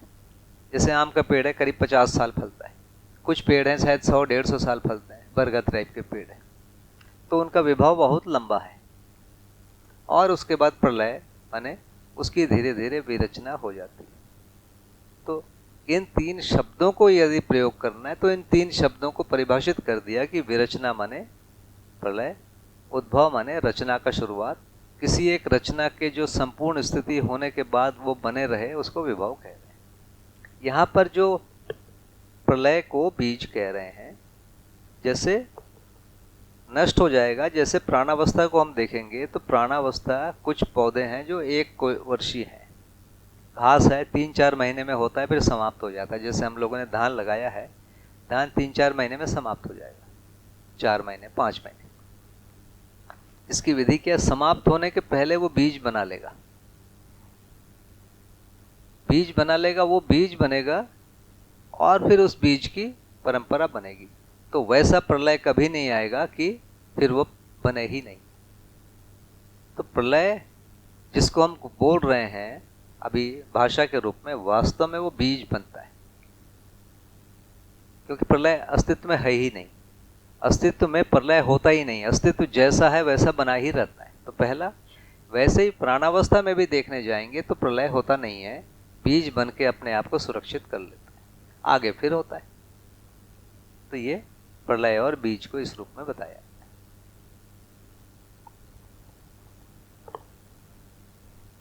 तो भैया जो जो स्पीशीज एक्सटिंक्ट होती है उन्हें क्या माना जाए फिर? एक्सटिंक्ट हुई उसके पहले थोड़ा चले जाते हैं, नई नई स्पीशीज बनी भी होंगी ना। जब प्राणावस्था शुरू हुई होगी तो 1 बनी होगी, फिर 2 बनी होगी, फिर बनती बनी होगी, फिर धरती का एक वातावरण बना, उस वातावरण में केवल प्राण अवस्था ही रह सकते हैं, मानव नहीं आ सकता। मानव आने के लिए फिर इस वातावरण को बदलना पड़ेगा। इस वातावरण को बदलने के लिए धरती में कुछ प्रक्रिया हुई, जैसे बड़े बड़े भूकंप आए, ज्वालामुखी फूटे। भूकंप आने के बाद ये जो पेड़ पौधे हैं उनको धरती ने नीचे दबा दिया। ये सब कोयला बनके, पेट्रोल बनके आज हमको दिख रहा है। दबाने से हुआ क्या, ऊपर जो कार्बन का कंसंट्रेशन है वो कम हो गया। कार्बन का कंसंट्रेशन कम होते ही जो टेम्परेचर जो है वो कम हो गया, ह्यूमिडिटी उसके साथ कम हो गई। तो टेम्परेचर, ह्यूमिडिटी कम होने के साथ साथ यहाँ का जो प्रकाश, उजाला, ये सब बढ़ गया। इसके बाद एक दूसरे प्रकार की प्रजाति आएगी। उस दूसरे प्रकार की प्रजाति आएगी तो पहले प्रकार की प्रजाति उसमें नहीं जी पाएगी, वो लुप्त हो गई। कुछ समय के बाद थोड़ा सा वातावरण और अच्छा हुआ, फिर से धरती ने एक राउंड यही प्रक्रिया हुआ धरती में, फिर बहुत सारे पेड़ पौधे नीचे दब गए और उससे और वातावरण और शुद्ध हुआ। शुद्ध मतलब मानव आने के क्रम की बात कर रहा हूँ। उसके बाद जीवावस्था का कोई एक स्टेज बना और ऐसा करते करते आज एक वातावरण ऐसा बना जिसमें मानव रह सकता है। अब हम फिर से वही गड़े मुर्दे उखाड़ना जिसको बोलते हैं, हम उन्हीं कोयला को जिसको धरती ने दबाया था, वही पेट्रोलियम जिसको धरती ने दबाया था, हम उसको उखाड़ दिए, जख्म हरा हो गया। फिर से वो वापस आएगा। ये वापस आएगा तो आदमी तो नहीं रह पाएगा।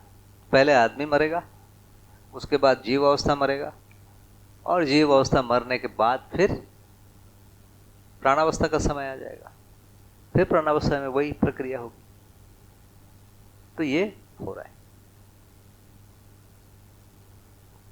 ठीक है, प्रश्न का उत्तर हुआ?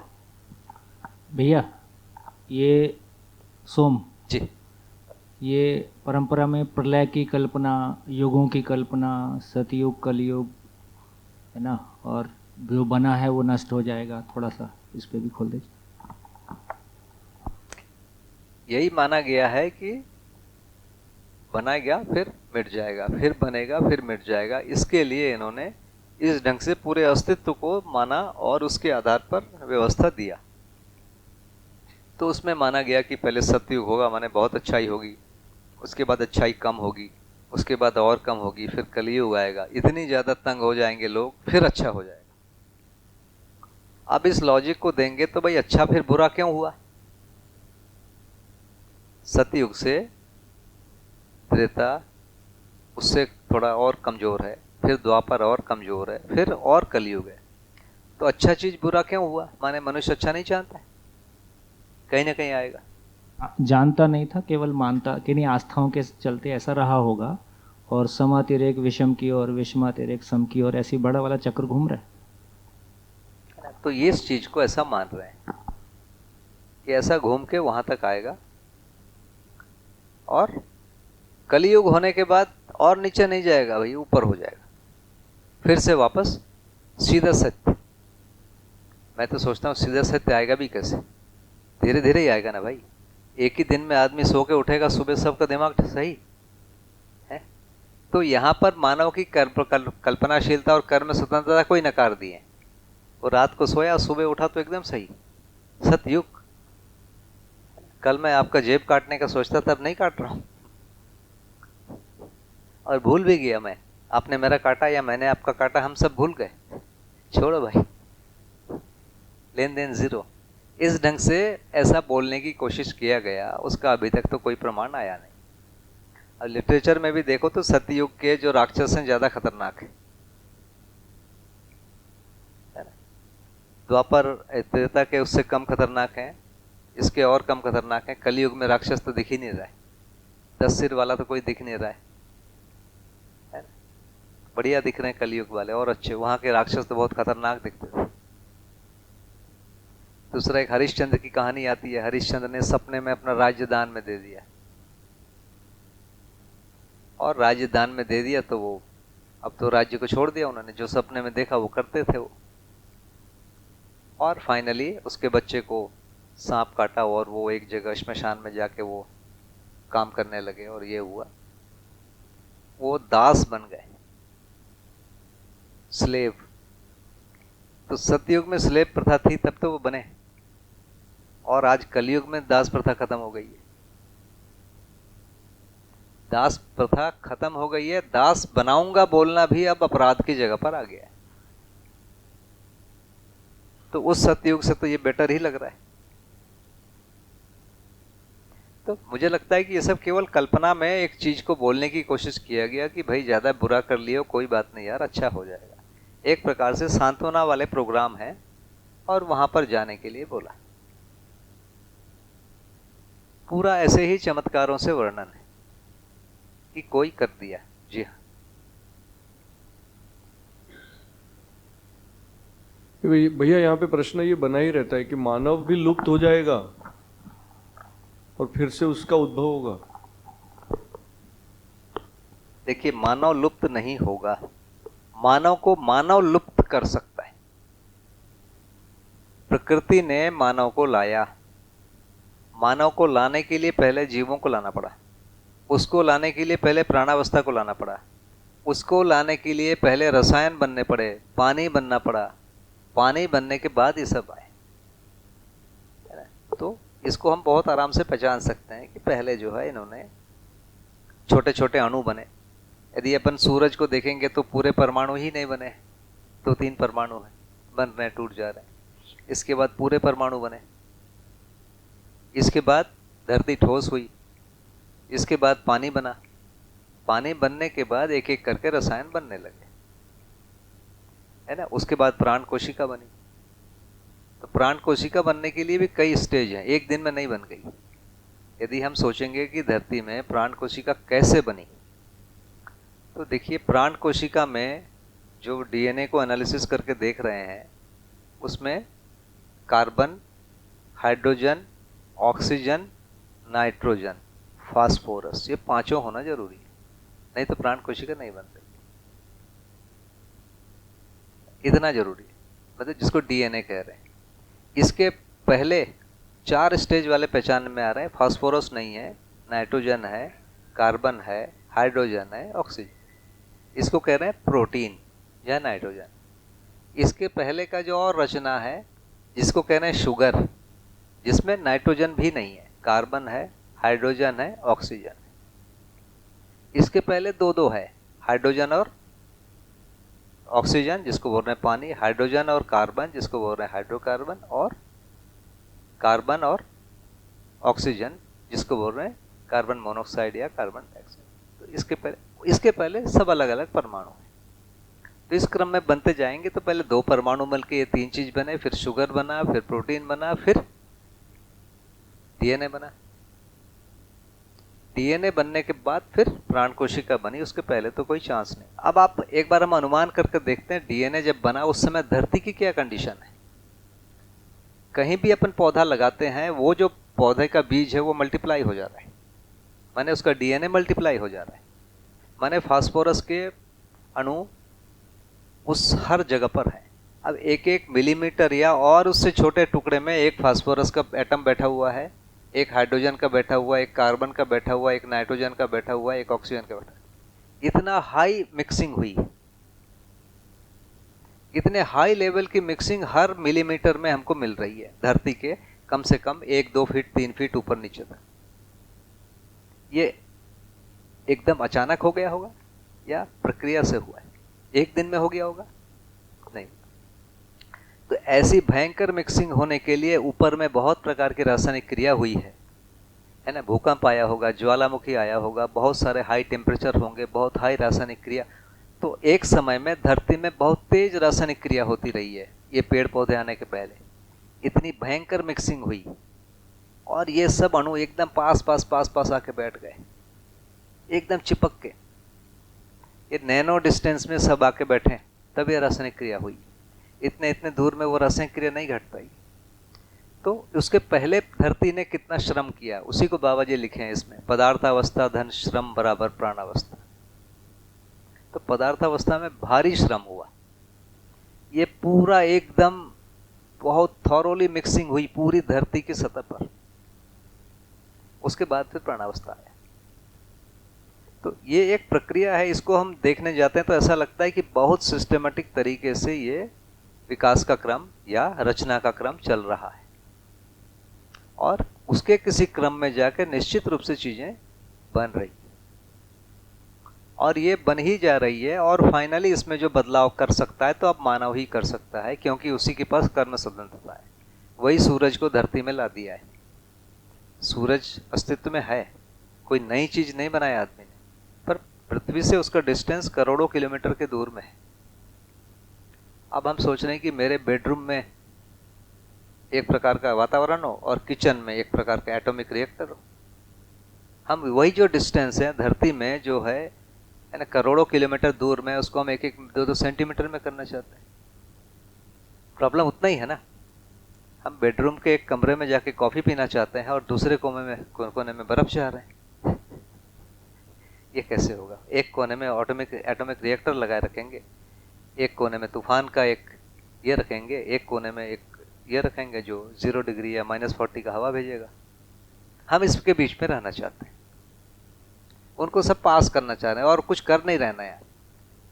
तो मानव के इस प्रक्रिया से मानव खत्म होगा पहले, उसके बाद जीवावस्था खत्म होगा, उसके बाद अनावस्था, उसके बाद पदार्थावस्था खत्म नहीं होगा, पदार्थावस्था के रसायन वगैरह खत्म होंगे, फाइनली सूरज बनेगा। पदार्थावस्था तो समाप्त हो नहीं सकता। तो मानव वहां तक ले जा सकता है, मानव के बिना प्रकृति उसी क्रम में चल ही रही है अभी तक।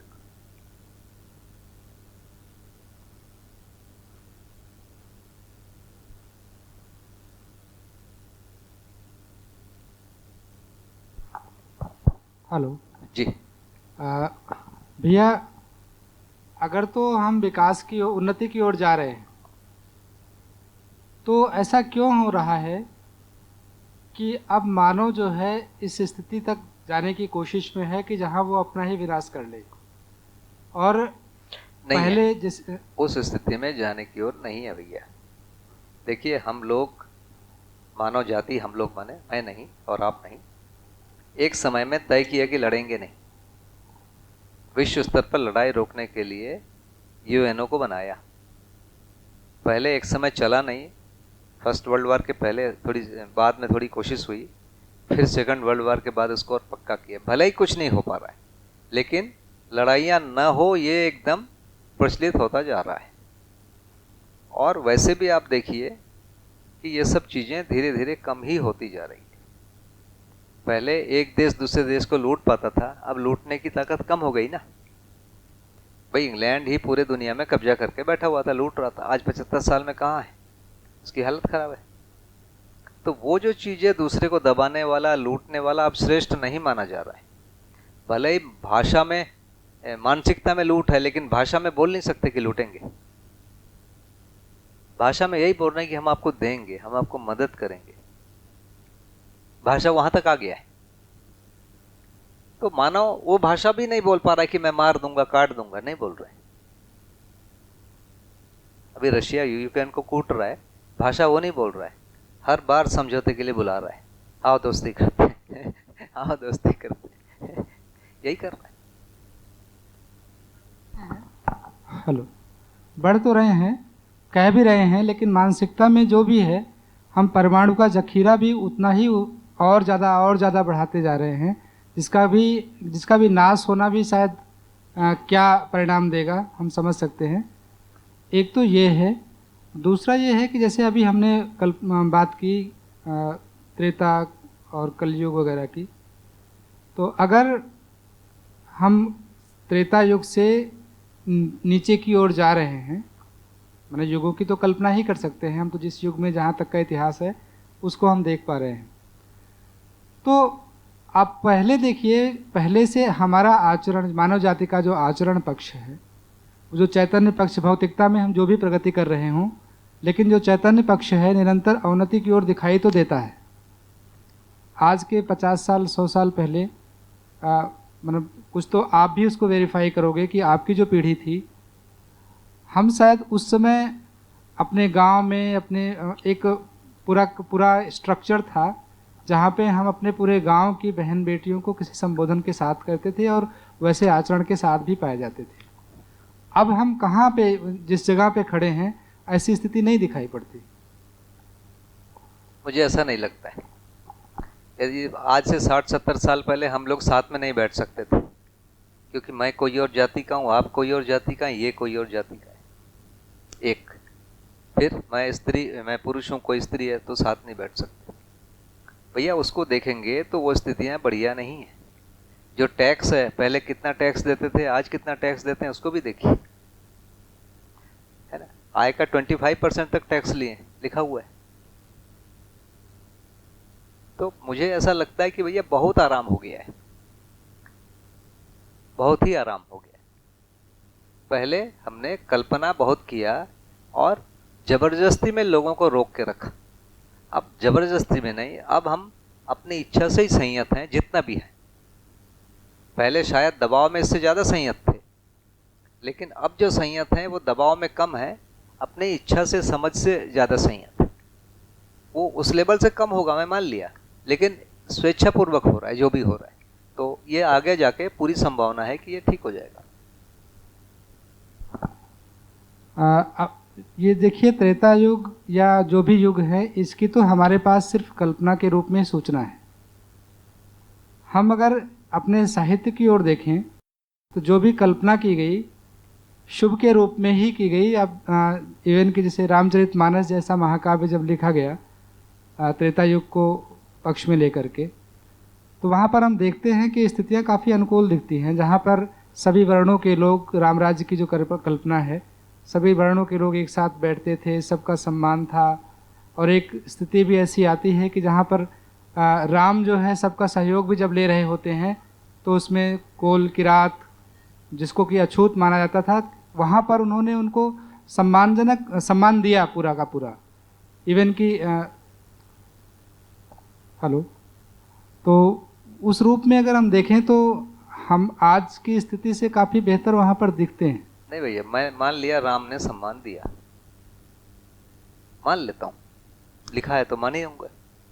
इसका मतलब यह कि बाकी लोग तो नहीं देते थे, बाकी लोग नहीं देते थे, इसीलिए राम के इस आचरण को सराहा गया। ये तो 100% है, उनसे नहीं मिलेगा भैया। आज भारत का प्रधानमंत्री या किसी भी देश का प्रधानमंत्री किसी की हत्या नहीं कर सकता, पहले बड़े आराम से करते थे वो। आज भी हत्या है, जिससे मृत्युदंड दिया जाता है, वो हत्या ही है। उसके लिए एक प्रक्रिया बना के रखे हैं, और वो प्रक्रिया बहुत पारदर्शी प्रक्रिया है, खुले में है, उसके रिकॉर्ड हैं, उसका बिल्कुल बहस होता है, काफी समय लिया जाता है, उसके बाद वो फैसला दिया जाता है। तो उससे तो आगे है, लेकिन बार बार चर्चा ये है कि मृत्युदंड नहीं देना है। और जैसे हमारे 150 करोड़ की आबादी है, हर साल कितने लोगों को मृत्युदंड हो रहा है। तो ऐसा नहीं है भैया, समाज बहुत आगे बढ़ा है, बहुत ज्यादा आगे बढ़ा है मेरे हिसाब से। जी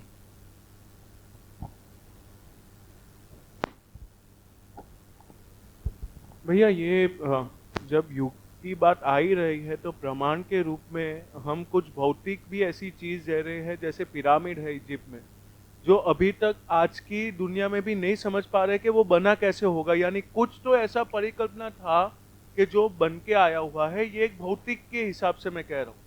दूसरा, जो युग नीचे आता देख रहा है, तो जैसे हम अपनी हिस्ट्री भी देखते हैं तो राम से कृष्ण का युग नीचे ही ढलता दिख रहा है आचरण के रूप में। तो वो आचरण तो नीचे जा रहा है, और यहाँ से ऊपर भी आता दिख रहा है। जो परिकल्पना युग में भी की गई है जो युक्तेश्वर जी के द्वारा, और उससे भी हम रिलेट करना चाह रहे हैं, तो काफी कुछ मैच हो रहा है। जो हम आज की भौतिक दुनिया देख रहे हैं, या पिछले 15-20 साल में अचानक से स्पिरिचुअलिटी का इतना आगे आना, अचानक से टेक्नोलॉजी का एक साथ आगे आना, तो ये भी कुछ मैच हो रहा है कि कुछ योग संयोग तो ऐसा ऑटोमेटिकली बन रहे हैं जिससे हम लोग ऐसे जा रहे हैं। आपका इसमें क्या सोच? आप क्या कह रहे हैं, आगे बढ़ रहे हैं कि पीछे जा रहे हैं? ये आगे बढ़ना चालू किया, पर पहले पीछे जाना भी दिखा हुआ है। जैसे मैंने कहा कि पिरामिड जो बना था, इतना भव्य जो बना था भौतिक कल्पना से, तो वो अभी भी नहीं बन पा रहा है। तो कुछ तो हम वो समझ से नीचे आए। ठीक है ना, पिरामिड बना के फायदा क्या है? शायद लोगों को लगा कि पिरामिड में फायदा नहीं है। कहानियां तो ऐसे कि वहां कोई रात को रुकता नहीं है, जो रुकता है पागल हो जाता है। दूसरा, पिरामिड में जो मम्मी है, उनको जब ये उनका डीएनए टेस्ट किया गया, पता चला कि राजा और रानी सगे भाई बहन है। राजा और रानी उस समय के उनके डीएनए को निकला गया, वो सगे भाई बहन निकले। तो ये तो बड़ा मुश्किल है कि वो अच्छे थे फिर कहना नहीं थे। देखिए, ये मेरे ये नहीं, कागजों में ही पढ़ने वाली सूचनाएं हैं ये। और पिरामिड में कोई रुक नहीं पा रहा है, इसीलिए पिरामिड हो सकता है बढ़िया है, लेकिन काम का नहीं है ना, काम का चाहिए।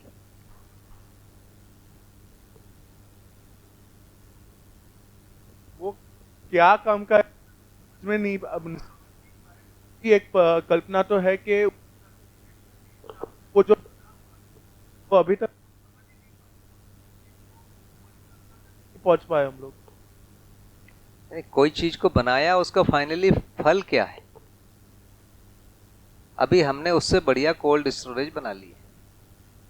यदि वो कोल्ड स्टोरेज है, मैं मान लूं कि वहां कोई चीज नहीं सड़ती है, वो नेचुरली बना ली है ना, सड़ती नहीं है, सूख जाती है, वो मम्मी बन जाती है, मान लिया। आज तो हम उससे अच्छा वाला बना चुके हैं ना। सारे साल भर आप एप्पल खाइए, आम खाइए, जो बोलना है सब मिलेगा। ये टेक्नोलॉजी में तो आगे बढ़ गए। कोई एक पीस वहां कर लिया होगा, जैसे ये यहीं पर एक अशोक स्तंभ बनाया है ना, कोई दूसरा नहीं बना, मान लिया, पर उसकी जरूरत क्या है? वो यूज में आता नहीं है, उसकी उपयोगिता नहीं है। वो जो स्टील का जो भी एक मटेरियल है, उससे हम बना क्या सकते हैं? हमने ऐसे ऐसे अलॉय बना लिए जो सीधा वहां चला जा रहा है, अंतरिक्ष में चला जा रहा है। तो केवल पुराने चीजों पर हम बहुत गर्व करेंगे तो मुश्किल है भैया। खाने नहीं मिलता था भैया। ये भारत का जो सबसे समृद्ध जगह है, ये गंगा का बेल्ट है, भारत का नहीं पूरी दुनिया का है ना। और यहाँ से ज़्यादा समृद्ध यदि देखेंगे, फर्टाइल लैंड है, वो बंगाल का है। यहाँ की जो खाद है वो वहाँ पहुँच ही रहा है, फाइनल मिट्टी पहुँच ही रही। वहाँ हर दूसरे तीसरे साल अकाल होता था, रिकॉर्डेड है वो, है ना। यहाँ भी लोगों से पूछिए ना, जो अभी 90-100 के हैं, उनसे पूछिए वो बचपने में कितना गेहूं खाते थे। कहाँ गेहूं भैया, होता ही नहीं था, कहाँ से खाएंगे।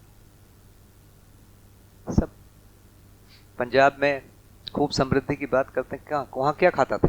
कोई गेहूं नहीं खाता था, मक्का खाता था और चना खाता था, ज्वार बाजरा खाता था, बाजरा ही खाता था। इतने फल नहीं थे, कुछ नहीं थे भैया। हम गुणगान कर ले अलग बात है, ऐसा नहीं है। लड़ाइयाँ तो हुई है ज़्यादा इधर, कम से कम रुक गया अभी। ये बेल्ट तो लड़ाई वाले का बेल्ट है ना।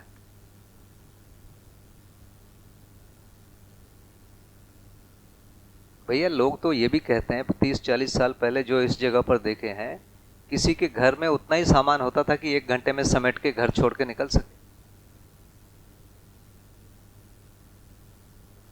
1 घंटे में पूरा सामान बैला गाड़ी में घोड़ा के ऊपर रखो, निकल लो, इतना ही सामान होता था। भोजन भी वैसा, जानवर हैं, दूध पियो, मस्त रहो और जानवरों को लेके जाओ। ये अभी, और मैं खुद देखा हूं कि यहाँ की जो जमीनें हैं गंगा के किनारे वाली, उसको अपन खेत नहीं बना पाए थे। 25 साल पहले यहाँ आया हूँ, वो जमीनें एकदम बंजर पड़ी हुई थी, उसको खेत ही नहीं बना पाए थे। जबकि यहाँ पॉपुलेशन डेंसिटी बहुत हाई है और यहाँ उस समय मशीनें सब आ गई थी।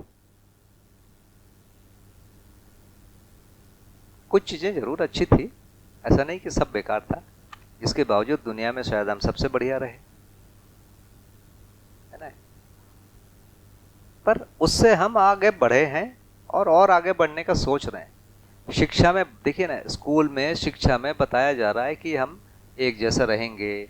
कितना ज़्यादा दबाव है कि सब साथ में बैठो, सबके एक जैसे ड्रेस होंगे, यूनिफॉर्म होंगे, एक ही जैसा टिफिन बनेगा, जो भी है वो समानता की तरफ ही लेके जा रहा है। पहले वो असमानता दिखाने के लिए होता था, अब नहीं है वो, अब उसको अच्छा नहीं मानते।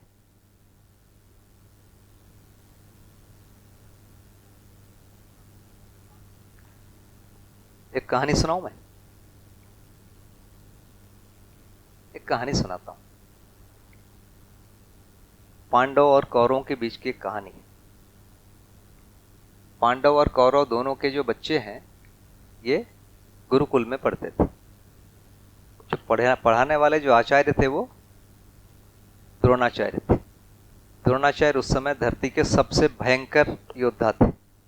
उनसे ऊपर यदि कोई थे तो भीष्म पितामह थे, मतलब नंबर 2 थे पूरे विश्व में। कहानी भाई ऐसा है। और वो सीधा किससे सीखे हुए थे? परशुराम से। परशुराम ने संन्यास ले लिया था, नहीं तो वो नंबर 1 थे भीष्म नंबर 2 थे, ये नंबर 3 थे। इतना बड़ा आदमी कौरव और पांडवों के बच्चों को शिक्षा देता था। और उसी गुरुकुल में द्रोणाचार्य के साथ उनकी पत्नी रहती थी, उनका बेटा रहता था अश्वत्थामा। द्रोणाचार्य ब्राह्मण थे, उन दिनों ब्राह्मणों का बहुत सम्मान था, ठीक है ना। उनका बच्चा साथ में रहता था, राजाओं के बच्चों को पढ़ाते थे। तो वो छोटे मोटे गुरु वैसे भी नहीं थे, बहुत बड़े गुरु थे, तो वो भी एक उनके साथ सम्मान था। और द्रोणाचार्य के जो साले थे, पत्नी के भाई कृपाचार्य, वो उनके कुल गुरु थे, माने प्राइम मिनिस्टर। या प्राइम मिनिस्टर से भी ऊपर गुरु जो है यदि कुछ आदेश दे दे तो राजा को करना ही पड़ता था। लिखा तो ऐसे ही है भैया, वो राजा से ऊपर थे। उस घर में द्रोणाचार्य एक दिन, द्रोणाचार्य का बेटा अश्वत्थामा एक दिन पांडवों को दूध पीते देख लिया।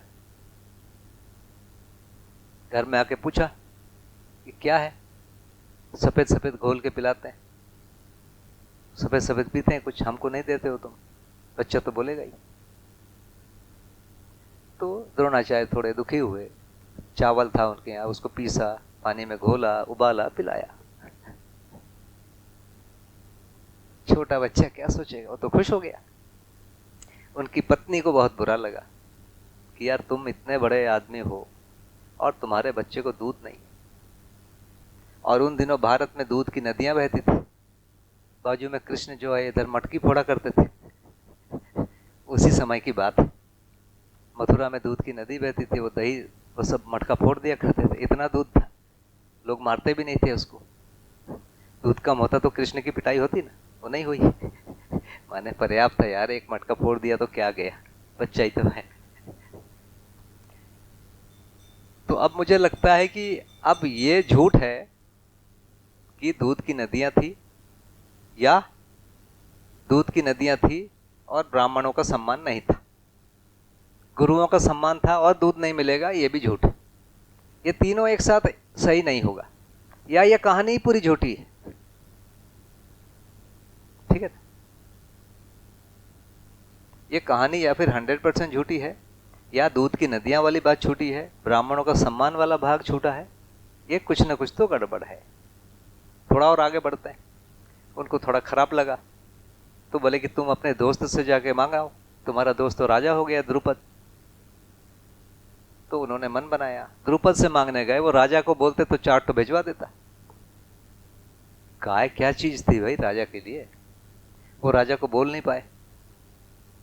राजा को नहीं बोलते, अपने साले को बोलते, वो भी भेजवा देता 4 गाय। पर वो बोल नहीं पाए, मतलब राजा को बोलने की ताकत नहीं थी इनमें। जब भाई पहले तो उन्हीं से मांगने का हक बनता है ना, जिनके बच्चों को आप पढ़ा रहे हो। आप वो ना करके किसी और से मांगने जा रहे हो। चलो मांगने चले गए। द्रुपद और वो एक गुरुकुल में पढ़े थे। एक गुरुकुल में कितना प्रेम था अब ये पता चल रहा है। गुरुकुल में, एक गुरुकुल में पढ़े हुए शिष्यों में कितना प्रेम था। द्रुपद बोल दिया कि बेटा गलती में हो तुम, दोस्ती तो बराबरी वालों में होती है ना। अभी तुम तो भिखारी हो, जाओ पढ़े रहो। मतलब गुरुओं की भी कोई इज्जत नहीं थी, ये द्रुपद के मन में बैठा था। ब्राह्मणों की भी यदि इज्जत करता तो भी कुछ दे देता, कुछ देता नहीं, कम से कम ये भाषा तो नहीं बोलता। न तो ब्राह्मणों की इज्जत थी, न गुरुओं की इज्जत थी, न गुरुकुल में पढ़ने हुए गुरु भाइयों में इज्जत थी। या ये कहानी झूठी है। द्रुपद बेचारे वहां से चले आए। द्रोणाचार्य अपने बच्चों को वही चावल का आटा घोल के पिलाया कई साल। उसके बाद ये बड़े हुए, फिर गुरु दक्षिणा की बात हुई तो उन्होंने, राजा लोग आए, बोले गुरु दक्षिणा बोलो।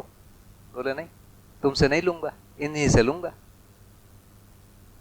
जिनको पढ़ाया उन्हीं से लिख लूंगा। और अर्जुन को बोला, पांडवों को बोला कि जाओ पकड़ लाओ उसको, द्रुपद को। द्रुपद को पकड़ लाया। द्रुपद बेचारे आए। उसके बाद बोले कि देखो हम लोग तो एक गुरुकुल में पढ़े हैं, हम तो मित्र हैं, मैं तो पहले से ही समान मानता हूँ, अभी भी मान रहा हूँ। तुम नहीं मानते थे तो उस कंडीशन को पूरा कर लेते हैं, तुम्हारा जो राज्य है उसका 2 टुकड़ा कर लेते हैं।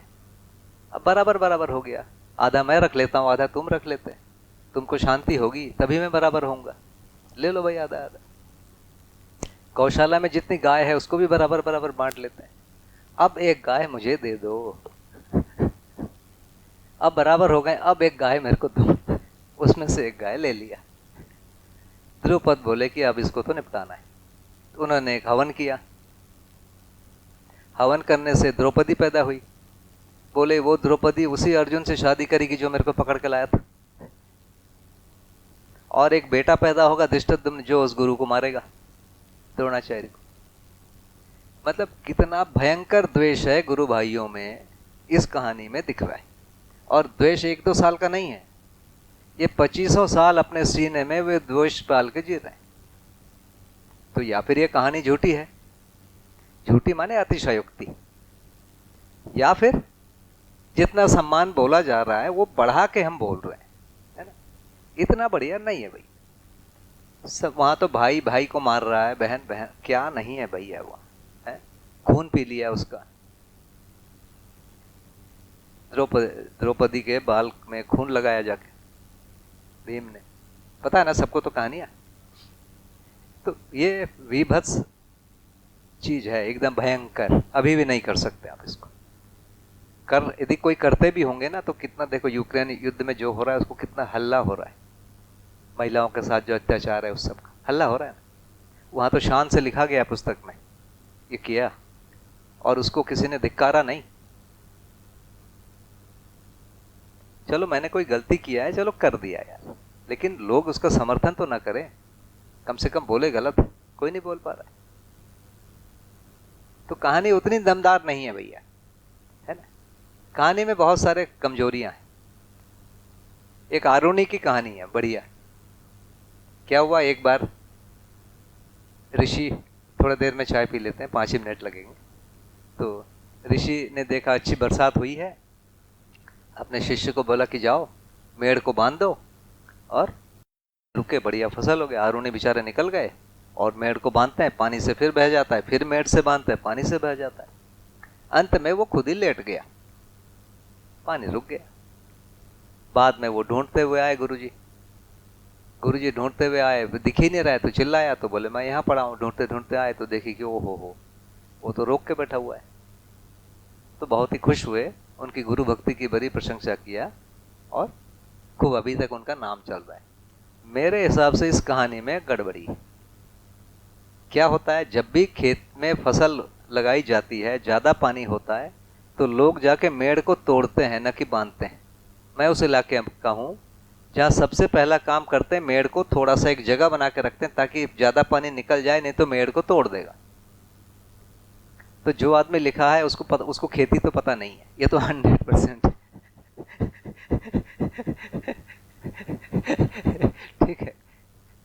तो ये इस ढंग की हम कहानी बनाने हैं, मतलब एक चीज को हाईलाइट करने के लिए बाकी कहानी को इतना लचर बनाते हैं ताकि वो हाईलाइट हो।